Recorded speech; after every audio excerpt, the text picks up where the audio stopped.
ಮಳೆಯಾಗಿ ಮಹಾಮಾಯ ಇಳೆಯಾಗಿ ಉದ್ಯೋಗದ ಮಳೆಯಾಗಿ ಮಹಾಮಾಯ ಈ ಹಳ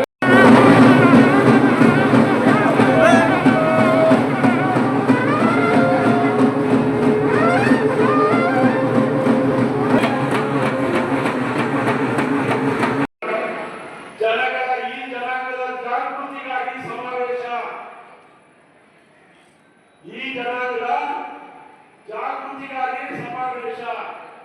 ಜಾಗೃತಿ ಅಂದ ತಕ್ಷಣ ನಿಮಗೆ ಜ್ಞಾಪಕ ಬರಬೇಕು, ನಿಮ್ಮ ವಂಶಸ್ಥ ಒಬ್ಬ ಮಹಿಳೆ ಯಾರು ಹೇಳಿ. ಜಾಗೃತಿ ಅಂದ ತಕ್ಷಣ ಒನಕೆ ಹೋಗುವ ವಂಶಸ್ಥರು ಅಂತೇಳಿ ಗಟ್ಟಿಯಾಗಿ ಹೇಳಿ ಜಾಗೃತಿ ಆಗ್ತಾ ಇದ್ದೀರಿ ನೀವು.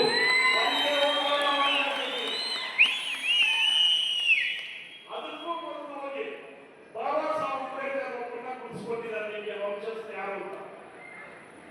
ಯಾರಿರ್ಬೋದು?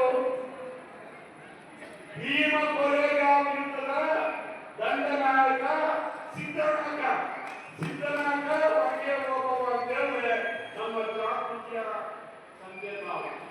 ಆ ದಿನ ಸಿದ್ದನಾಯಕ ಏನಾದ್ರು ತನ್ನ 500 ಸೈನಿಕರ ಪಡೆಯೊಂದಿಗೆ ಬಾಜಿರಾಮನ 28,000 ಸೈನಿಕರನ್ನ ಸಭೆ ಬರೀಲಿಲ್ಲ ಅಂತ ಹೇಳಿದ್ರೆ ಇವತ್ತು ಬಲಗೈ ಜನಾಂಗ ಇರ್ತಾ ಇರಲಿಲ್ಲ, ಬಲಗೈ ಜನಾಂಗ ಜಾಗೃತಿ ಕೂಡ ಆಗ್ತಾ ಇರಲಿಲ್ಲ ಅನ್ನೋದು ನಾವೆಲ್ಲ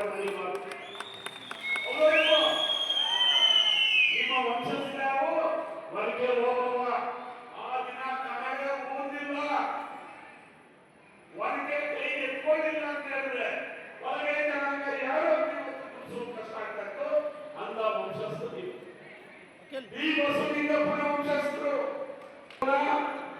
ಸಿದ್ದನಾಯಕನ ಈ ಬಸವಲಿಂಗಪ್ಪನ ಅಥವಾ ಟಿ ಚೆನ್ನಯ್ಯ ಅವರನ್ನ ಮಾಡಿದ್ರೆ ನೀವು ಜಾಗೃತರಾಗೋದಕ್ಕೆ ಸಾಧ್ಯವಿಲ್ಲ ಅನ್ನೋದನ್ನ ನಾವೆಲ್ಲರೂ ಯೋಚನೆ ಮಾಡಬೇಕು.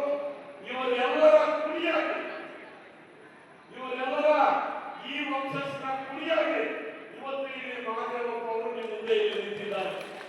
ಮಹಾದೇವಪ್ಪ ಅವರು ಅದೇ ವಂಶಸ್ಥನ ಕುಡಿಯಾಗಿ ಇವತ್ತು ಅವರು ಮಂತ್ರಿ ಆಗಿಲ್ಲ, ಮಾಜಿ ಮಂತ್ರಿ ಆದರೂ ಕೂಡ ಈ ಜನಾಂಗದ ನಿಮ್ಮ ವಂಶಸ್ಥರ ಕುಡಿಯಾಗಿ ಇವತ್ತು ನಿಮ್ಮನ್ನ ಉದ್ದೇಶಿಸಿ ಮಾತಾಡ್ತಾ ಇದ್ದಾರೆ.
ಕೊಡಿ, ನಮಗೆ ಅವಕಾಶ ಕೊಡಿ, ನಮಗೆ ಅವಕಾಶ ಕೊಡಿ, ಸಮಾನತೆ ಕೊಡಿ. ಪ್ರಜಾಪ್ರಭುತ್ವದ ತಳಹದಿಯಂತೆ ಸ್ವಾತಂತ್ರ್ಯ, ಸಮಾನತೆ ಮತ್ತು ಮಾತೃತ್ವ,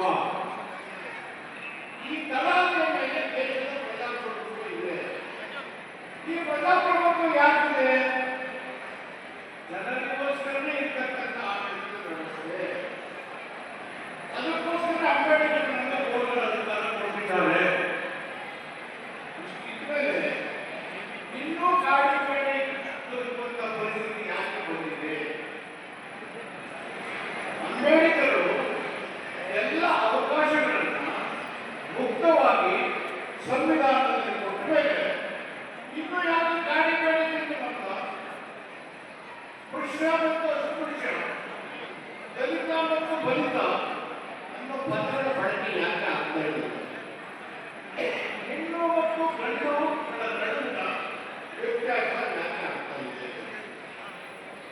ಇದರ ವಿರುದ್ಧ ಹೋರಾಟ ಮಾಡುವುದು ಅಂಬೇಡ್ಕರ್ ವಾದಿಗಳ ಕರ್ತವ್ಯ. ಅಂಬೇಡ್ಕರ್ ಅವರು ಸಂವಿಧಾನ ಕೊಟ್ಟ ಮೇಲೆ